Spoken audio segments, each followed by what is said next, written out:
welcome back in another Talking Mariners podcast. I'm James Osborn, joined with Shannon Drayer, everyone's favorite Mariners insider, reporter extraordinaire. Shannon, welcome back to Seattle.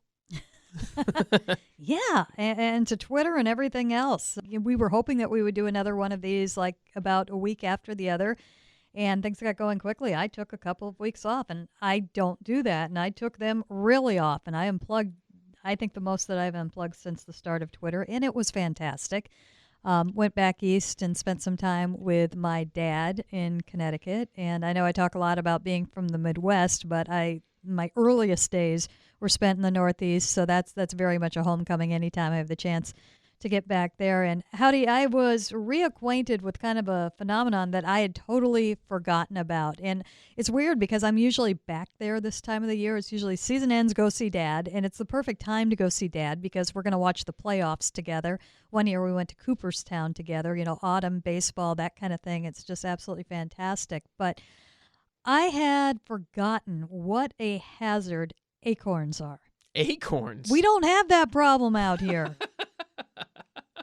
I am not kidding you. It was amazing. And apparently there was, and I think it's going on in the Midwest too. I looked at it a little bit. It is an unusually, it's just a barrage of acorns across the Northeast, and the squirrels are happy. We'll say that kidding. right now. There's a barrage of acorns. That's a thing. Acorns all over, just like, the upper Midwest and the Northeast right now. And I'd totally forgotten about, they're always fun when you see them and in the crafts and whatnot. But when they fall out of the trees, basically you've got these little missiles or marbles that are just pelting everything. Wow. And I remember the first night I slept in the room at my dad's, and he lives a little bit in the sticks. He lives above a beautiful pond, which is right above the Farmington River, and they've got it's the oak trees with the acorns, I think. Yeah, that sounds right. Yeah, and, it's at times you'll see a bear in my dad's yard. You'll definitely see deer, and I sleep with the windows open, and the house is kind of up high a little bit, so it's not a problem, but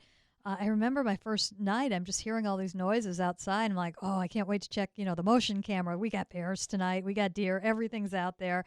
And the second night, I realized it was the acorns falling out of the tree. It's just I took some video, and you can actually hear them crashing into things. I'm like, are people injured by these? And they do damage to cars, and they also, once they're on the ground, are a hazard because they're slick. I'm like, yeah, we'd go on a morning walk, and you'd have to walk around the pine needles and the acorns, otherwise you might twist an ankle. It was amazing, and apparently it has something to do with the kind of summer they had or the amount of rain that they had. And you go to the Farmer's Almanac, and they say, it predicts that you're going to have a lot of snow because of all this. And as it is with most Farmer's Almanac stuff, so much of it has been disproved. They predict an acorn summer. Which predicts what kind of winter. None of that, none of it carries over. But, man, there were acorns everywhere. And for a solid week, that's all you heard were these things falling out of trees, on cars, on roofs, on the ground, on a shed, and it just sounded almost like an explosion every time. And if a wind came along, you heard just nothing but the fall of acorns. And I totally had forgotten that. That's not something we have. That riveting, isn't it? That's nuts. I've been sitting on that for about 90 seconds now. Okay, I'm not taking that out. That's terrible. Well, going from nuts, let's move on to the baseball playoffs. We are, as we sit now in recording time, in the World Series between the Red Sox and the Braves. Do you have any rooting interest? Do you have any excitement about the series at all? Okay, here's what happened. So we had the best baseball season ever, as far as I'm concerned. I'm so excited about start to finish everything that happened in this wonderful game. And, obviously it would have been better if the Mariners were in the postseason, but the postseason was great, and everything went the wrong way. Everything went completely the wrong way. Yeah. And they were still intriguing series and intriguing games, but all the wrong teams won. And now this is the worst World Series ever. Oh, wow. The worst ever. The worst World Series ever. I like the young talent on the Braves, and I really love Freddie Freeman. He was forever like one of the targets of, I thought, one of the most unsung players in baseball. So for that sake, I can get some rooting interest in there. And I don't feel like the Braves are undeserving of whatever they get in terms of just how they've built their team and managed their team over time. So I like the Braves, but I see where you're coming from. I certainly don't want the Red Sox. I have no affinity for the Red Sox in any fashion. Not one bit. Oh, I was a fan of them against Houston. I had no problem with that Fair whatsoever. enough. Fair enough. Whatsoever. This is once again, another lesser of two evils situation for so many of these series. But the playoffs have been fun. It's tough to watch the 89 win Braves. 88, I 88 believe, win yeah. Braves The in Mariners the World would have Series. won The that Mariners division. have 90 wins, and Right. it's just wow. What's been intriguing to me, though, and it'll be interesting if this is a trend, but I think it might be more indicative. I think we finally saw the impact of no full season in 20 with the pitching in the postseason. Yeah. I think it was too much for the starters Yeah. in particular. I'm really hoping that this isn't something that lingers into next year, that we sort of see rough starts or guys blowing out their arms to start ramping things back up, because next year I would imagine will be the last year where you can say there's impact from the shutdowns and the Right. changes in schedules. But I think that is the last shoe to drop in all of this, and it'll inform some of our conversation as we get through in this podcast and talk about where the Mariners could go this offseason, who could be available, what kinds of moves they could be looking at, because pitching is going to be one of those things for sure, particularly starting pitching. So it'll be an interesting conversation we'll get to. Well, and a lot of interesting things in the playoffs in that, like Max Scherzer. Okay, I don't know how realistic a target he was for the Mariners, although Jeff Passan said that's your guy, go for him. But now what do he comes. Was that just because of the use this year? He's 37. Is there anything else right there? Your young guns with Houston right now, I was so glad to see Framber Valdez blow up last night, because if he had actually found it in that last start like he looked like he had, look out. The same thing with Garcia. Where'd that velocity come from? Is he going to have that next year? So that's the young pitching that the Astros, could elevate them next year, and it's very relevant. But the rest of it, why are they managing every game in the postseason like it's a Game 7? It's like, why are they not playing for the length of series? Why are you I understand. I think there is a time when you bring a starter in, but that isn't a deciding game. Just the pitching decisions in this have been all over the place. It's really it's a fascinating evolution of how people have been managing pitching staffs in general, and it's playing out now at the highest stage. It'll be really interesting to watch to see if anybody gets burned by the strategy for sure. Well, they have, but how much does that carry over? Is this really, because we talk so much, you've got to have that ace when you get to the postseason. Well, if he can't pitch. Well, and it was, rapidly heading, and I guess, is there an ace in the postseason right now? In the World Series? I think we have an aceless World Series. Yeah, I would say. That's probably true. And had it been the Red Sox, it still is Nathan Eovaldi an ace? No. Chris Sale certainly isn't anymore. And we've had the conversation, do you really need an ace anymore? And this is the postseason almost devoid of aces. Yeah. Scherzer, obviously, but you used your ace as a reliever. Look what happened. And again, a lot of this, I think, is because of what happened the year before, but I also think that starters in particular in this day and age are so finely tuned in everything they do, you cannot take them out of routine, let alone at the end of a season when you are extending them. I just think that was absolutely insane. Again, if it's a Game 7 must-win, yeah. But I think they overplayed their hands this time. Let's get to some news and notes around the league. The Mariners have been active recently. Some things that probably won't catch a lot of headlines, but there's some noteworthy background to some of these minor moves as we head into an offseason. Take us through some of the things that have been going on with the Mariners as they trim down and retune their roster. Real quick, they made a bunch of 40-man moves because they have to, I think, it's within 5 days of the World Series, they have to reinstate everybody from the 60-man IL.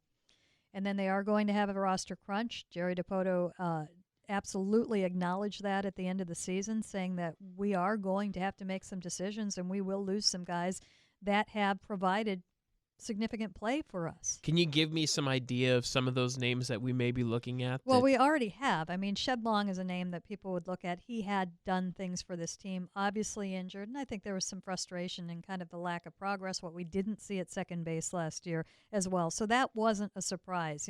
Unfortunately for Shed, he was never the same player after he injured his shin, and I think that's one of those cases of a young player. I've got this opportunity here. I'm going to try and play through it, where you probably should have addressed that. It would have been more beneficial to address it at the time because he was not able, to show what he was with the leg injury. So that is one right there. And then the others, I don't think they're going to be big dramatic names. Bowers obviously had some impact. I think there's some question about Jake Fraley, if you're going to see him, if they try and sneak him through waivers. Well, that's interesting. Yeah, well, look at his second half. You know that you have not been able to keep him on the field. You know that when he came back this time around, he did not put up the numbers after the injury. And the defense is it's not what I think a lot of people want to believe it is out there. And if you look at the metrics, you can confidently say Dylan Moore was a better outfielder than Jake Fraley was. Interesting. That's certainly not what my eye saw. Well, yes, but let's just go ahead and remember that you see the dramatic plays. A lot of times there's a better route to get to that ball, and you don't have to make that dive. You don't need to crash into a wall. So there's, I think that was the Dave Henderson kind of philosophy right there. You don't see me doing that because I get there. So that's one where I kind of have question. And if you look at it, I think that they have a lot of openings on the roster right now. I don't know how much more they have to do. They're at 36 spots right now before adding those players, but I think that there are others that will be easy to remove. But what we did see was Sam Haggerty was outrated to AAA. He spent most of the season on the IL. Darren McCacken was outrighted to AAA. He was on the 40. I didn't think that would be a problem holding on to him. Marcus Wilson, not going to lie, don't know who he is, was outrighted to AAA. He's a big stick. He is a big stick? Yeah. He's a tools guy. He's got some power to him. They acquired him late, didn't they? I believe so. Okay. L.J. Newsome claimed by St. Louis, but I think you can find others to fill the role that L.J. Newsome was fulfilling. Ryan Weber was outrighted to AAA and elected free agency. So that kind of thing. I don't think you will see very many more names that kind of, whoa, that got away. So my big intrigue, and we haven't seen it as yet, would be Fraley and what they do in that situation, because I'm not sure he makes the team if they go with kind of the direction that Jerry Dipoto has been talking. This is it. Let's go. You want some deep insight into what could foreshadow and forecast where the Mariners are going this offseason? Yes. Typically, over the last handful of years, the Mariners have used their roster and the end of their roster, the end of the 40-man roster, to add a lot of different players during the offseason and spring training, and just constantly churning with these guys and taking a look, kind of like Pete Carroll and John Schneider did when they first came in with the Seahawks and set records for the number of players. If the Mariners leave open spaces at the end of their roster during the offseason, instead of filling it with those kinds of players, I think that gives you a pretty good idea that they're looking for some serious major league additions and not hoping the guys work out.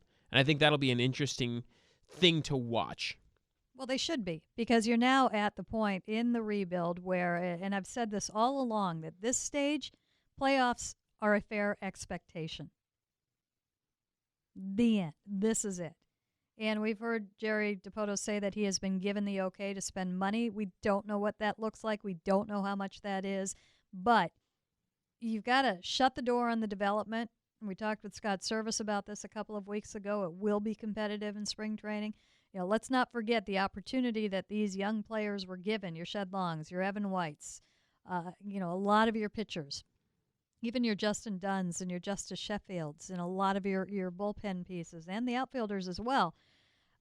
That was because they were the priority. You are now at the point where spots need to be earned and need to be held on to, and it's performance. It's the do-good league, as Scott Service likes to say. You are here as long as you do good. And there's a nice caveat to all this, because it's not to say that they're not going to then develop players, that players aren't going to end up getting better or supplanting guys that you've added to be veterans on the roster.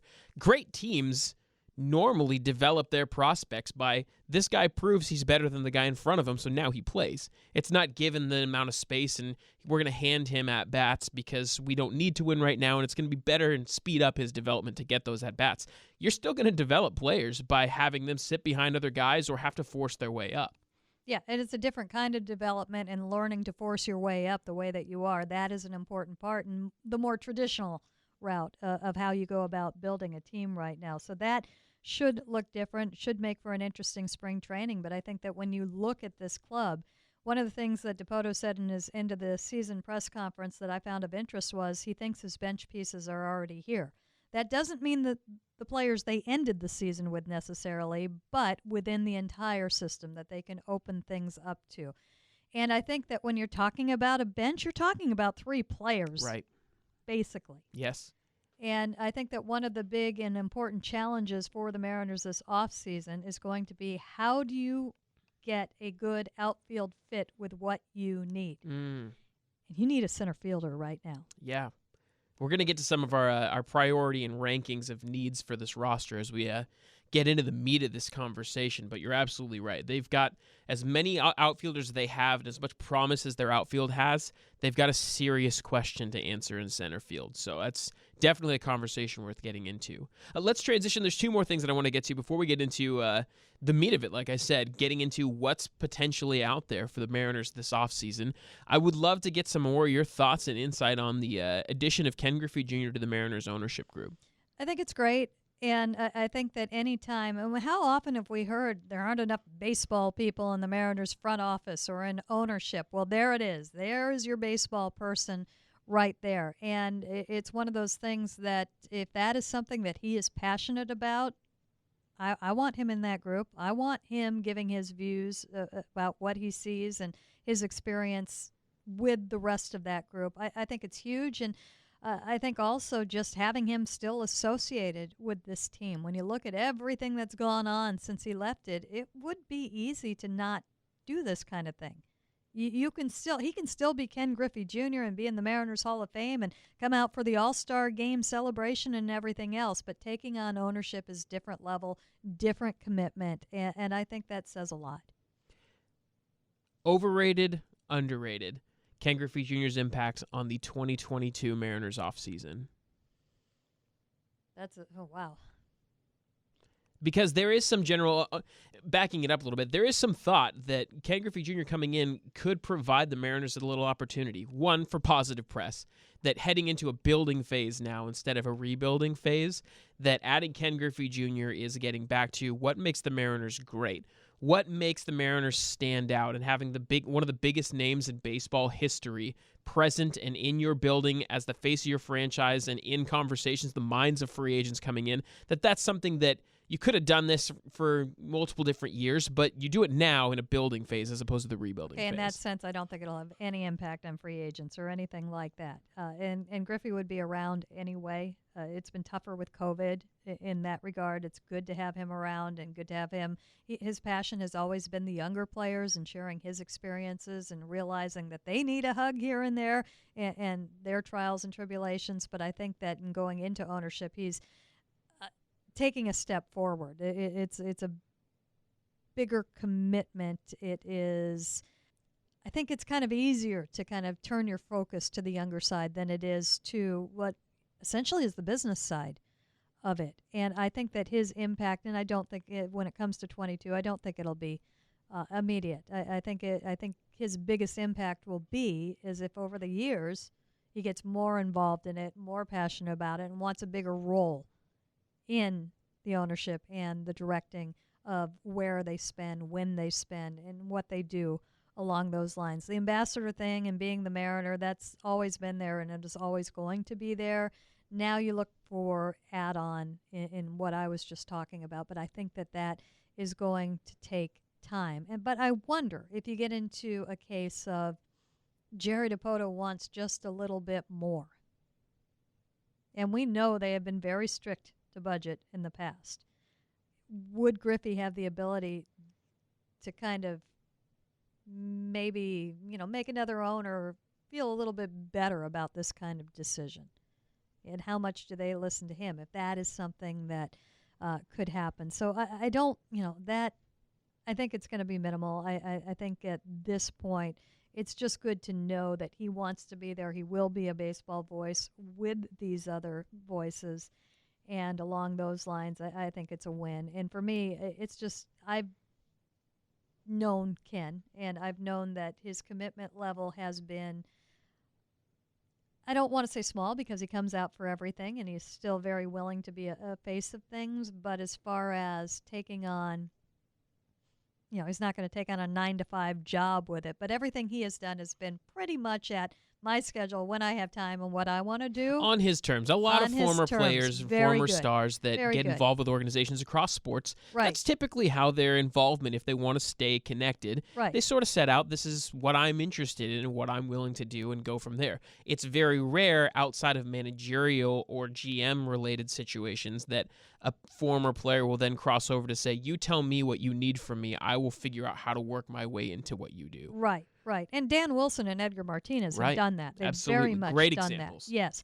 But Junior's got gazillion other, his kids were still kids' age, and he's got a gazillion other interests, and he's got MLB duties as well. He has a title within Major League Baseball. He's been an ambassador. He gets pulled in a lot of different directions, but as an owner, there are things that you have to do, you have to be present for, and you have to be informed on. So that is a different commitment level right there. Going from a former star to a current star, one that probably has dominated our conversations more than any player over the last 3 years, Mitch Haniger, seemingly out of nowhere, comes out with a Players Tribune article. You've read through it. I've read through it probably 12 times. I would love to start here. What was your reaction when you read this? Did you see this coming at all? No, and my first kind of raw reaction to it was, oh, heck yeah, go Mitch. He's our champion, which is what they have said before, and this is the leadership that you want to see, and run through the wall. That was the immediate.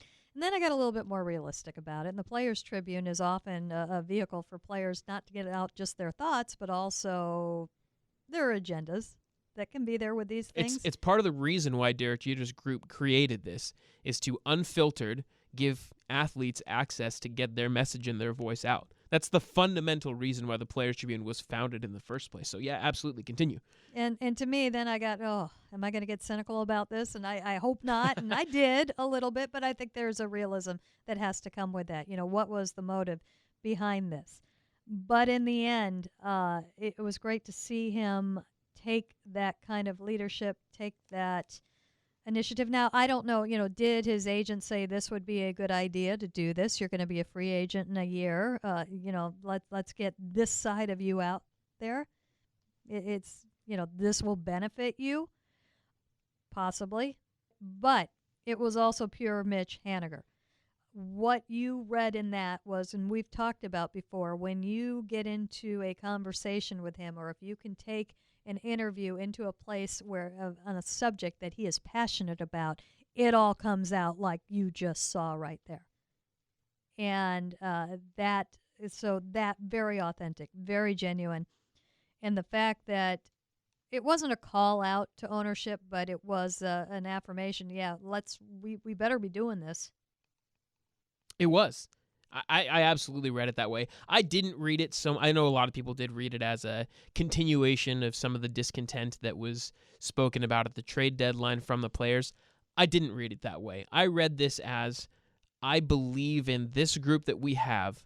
I like my role in what I do with this team, and I am ready to be the person who stands out and says, I will take us to the next level, and I want you guys to be here with me, Seattle Mariners. That's how I read what he said, and I think that that's a valuable piece. And I actually am more encouraged by Jerry DiPoto's response to his article. He joined the Mike Salk show for his weekly appearance.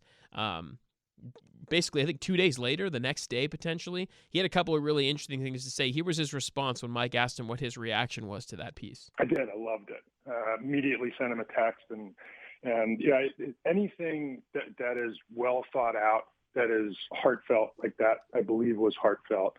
That did not come in 30 seconds of reaction or emotionality. That was a well thought out from the heart piece, and I thought it was incredibly well done. And I thought Mitch gave us a little window into the way he thinks or where his mind is right now, and I thought it was refreshing. And I sent him a simple text, amazing. I thought it was really well done, and it hit the heart. And I agree with him, frankly, on almost everything he said. In response to the trade deadline criticisms he got, Jerry DiPoto's reaction was to defend and explain why he made his decisions. There's nothing wrong with that. That's a good thing to do and a good way to respond to those criticisms. In response to this piece, which some people took as critical of the organization or putting them in spotlight, Jerry Dipoto's response was to do two things. One, let everyone know that I am in communication with Mitch Haniger and I have a relationship with him that I could at least text him, which is something that people pointed to with Kyle Seeger and I've never spoken to Jerry in 3 years kind of thing. So there's that element of it. On the other hand, this is Jerry Dipoto making this all about Mitch Haniger and saying, I'm not going to defend anything here. Mitch Haniger is right. Mitch Haniger is the leader. This is the guy. This is great, and I support Mitch Haniger. To me, there was a lot of value in that. Why wouldn't he? Wouldn't you want that in your clubhouse? That is rare. And again, he said it was heartfelt, and that's what I said. This is genuine Mitch Haniger, regardless of what the motivation was. And it wasn't I'm sure it was not 100% one thing or the other. And, mostly, hey, this is me. I'm putting it out there. This is us. And, it's funny because I was on vacation when this came out, and I wasn't aware that was how, because everything that I saw on Twitter at the time was, yeah, heck yeah, go Mitch, and whatnot. I didn't know that there was that much. Is this pointing to the trade deadline stuff? I think it was more of a, this is who we are. And I think it was, you don't hear, what really jumped out at me from that was 99% of leaders will always say, I just want to lead by example. You don't have the guy that plants the flag and this is what we're doing. You just don't. So that's rare. It's fantastic. And if it's the right person, and this is, of course, Jerry is going to want that. But when he came out and didn't just address his team and his organization and put everybody else on notice, explicitly, and to the rest of the league, I don't think I've seen that before in baseball. I mean, that's not just a bat flip. That's not just Cole Irvin mouthing off, and maybe some of it was rooted in that. We've had enough. We're ready to win. I'm here for another year at least. This is how we're going to do it. Look out. So why do that? Why make that statement at the end? Because this is not a reporter writing an article. This is him. He has full editorial control over this. Before this gets published and he has an editor that the Players Tribune uses, he has final say over how this thing is printed and what it looks like. So why end with that piece? I have two ideas. Would love to know yours. And that knocks out a lot of my cynicism about why that would be written. Because you wouldn't put that in it. You wouldn't. He's putting it out there. There are two reasons why I think you can put that out there. One is maybe the less generous one, which would be to say, I'm just letting people know that I'm confident and I'm here and I'm going to make a stand and I want the spotlight. That's not, to me, anything I understand about Mitch Haniger in his entire career and his complete unwillingness to put himself in the spotlight or to take the spotlight away from anyone. He's never once done that in his career that I can remember. He avoids interviews as much as he can because he wants to be focused. And like you said, let his play speak for itself. Number two, the reason that I actually think he did this, and this is the most hopeful, most exciting thing about that article, Mitch Haniger knows how difficult it's going to be for the Seattle Mariners to get stars to come here and be convinced that they are going to actually turn the page and actually be a winner. And the Mariners have consistently needed to overpay to get people here, and they may have had to make sacrifices on the kinds of players they wanted to get because, frankly, they're just getting turned down by some of the players that would be ideal fits. Mitch Haniger, I hope, understands that reality and wants people to know there's something worth it here. And I want you, star free agent player, guy who may be approached about being traded from your team to the Seattle Mariners, I want you to know you're not coming into this perception of what the Seattle Mariners have been. You are coming into a brand new thing, a new start, a new beginning, a path that is worth being a part of. We are on the rise and we are coming for you, and you can be a part of this and not just collect a paycheck to lose games. I think if that's where he's coming from, which I believe it is, that is more valuable than anything that can be written about this ball club this offseason. It's one heck of a PR piece by your player. But you know what? I love how he takes it into his own hands. He's not sitting waiting to see what happens. Who wouldn't want to come and play with Mitch Haniger? And now the next step. Where does that put the Seattle Mariners and their relationship with Mitch Haniger? We spent a lot of time talking in our last podcast about the potential of re-signing Mitch Haniger and how much of a priority should it be. Jerry Dipoto went on to speak a little bit more about what he thinks about the future of Mitch Haniger. And if you go back and listen to a lot of the different times that Jerry has spoken about Mitch Haniger, there's been a lot of up in the air, it takes two to tango kind of language and understanding that's been spoken about their relationship. Here's what Jerry Dipoto had to say about whether he believes Mitch Haniger wants to be a Mariner in the long term. I've never not had hope that Mitch wants to be here long term. I believe that he enjoys playing here. I know he loves the city, and I know he loves his teammates. This is it's a very close team emotionally. If I did have a sense as to whether an extension was possible, I wouldn't air it on the radio this morning. But I've always had the belief that this is where Mitch wants to be, and if that works out and we're able to come together on it somewhere down the road, then that'll be a wonderful outcome for both of us. That strikes me as they're ready. The Mariners are ready to have these conversations, and they believe Mitch Haniger might be too. How do you read the situation? Well, they've wanted to extend a lot of their own players. And outside of Evan White, we haven't really seen that. That's a job within itself. And, Mike Zunino was somebody that they wanted to extend before they traded, and were not able to do so. There have been extensions that have been offered to other players, some public, some not, and they haven't, the player more than likely is going to bet on himself quite often. I know that there has been interest in Mitch before the 2019 season in extending him, and obviously they did not come to any kind of agreement right there. I don't know, if that was a cry for an extension in any way from Mitch. Of course you go after that. I've been saying that for a little while now, in that, I think that this is a player that definitely fits into this group. I don't think age is as much of a factor as most will look at him, that he is going to be 31 next season, but he's a different 31. His injuries have been of the unfortunate kind of just freak accident variety for the most part. He hasn't broken down in playing the game. He's gotten hit by baseballs. He's been hit in the face. He was around him. Just a lot of different things have happened to him, and that's why he hasn't played. And he keeps himself in just ridiculous shape and he's trying to stay ahead of the game. In that, he put out something on social media about a week ago, and it was a machine that helps with cell regeneration or something that he uses in the off season. It's not, quite the hyperbaric chamber or whatever. Ichiro had one put in toward the end of his go around with the Mariners. He's ahead of the curve, so I don't think he's going to age like most ball players do. I think he is so invested in what he does physically. He reminds me of Nelson Cruz, and Nelson is 10 years older, so Mitch has got a long way to go in just how he chases all of that. Why not try and extend him? And what would that price be? I don't know, but he's worth a lot, and if he is going to lead this clubhouse, then that's an added benefit right there. So I forgot what the original question was. No, I think that's great. I think it answers the question sufficiently. If you are able to, let's live in a world, as we enter this final part of the conversation, what could be out there for the Mariners this offseason?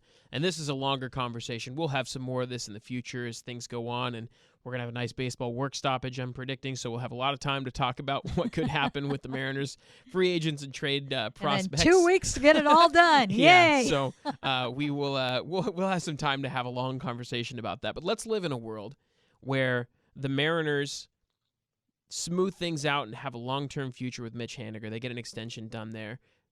They're in perfect shape with J.P. Crawford, whether that means they give him an extension right now or he's just happy where he is, and they've got those two things locked down. Your two frontline leaders on the field, off the field, that's finished. What do the Mariners do next? Well, obviously you need another middle infielder or third baseman. Are you going for one of the prized shortstop free agents? And I saw what Buster Olney did when I was on vacation. I don't agree with him saying and ranking what he did. I think there are two that are realistic for them. I believe he had Corey Seeger as the number one target. Corey Seager's not coming to Seattle. No. But he wasn't the target that was listed to Seattle. The Mariners were linked to it, but he wasn't like, this is the guy that the Mariners are going to get from Buster Olney. I thought he had him ranked as the number one of the shortstops. The number one available, but not like the one that the Mariners are going to get. Well, no. Okay, well, there are two totally different things there. Yeah. But he did have them. This is on the list of the 5 shortstops that the Mariners are interested in. Yeah. And he's not, because he's not coming here. So, take that off of the list right there. Yeah. Carlos Correa is not going to play second base. No. So take him off Buster's list, too. That's not happening either. What are we doing here? I think the 2 names that they'll be looking at will be Story and Semien. And Story is somebody that they have liked for a long, long time. And Semien obviously is, I think, I don't know this for a fact, he would be my number 1 target. Interesting. As far as a realistic type target goes. But his market is probably, obviously going to be a lot higher than anybody expects.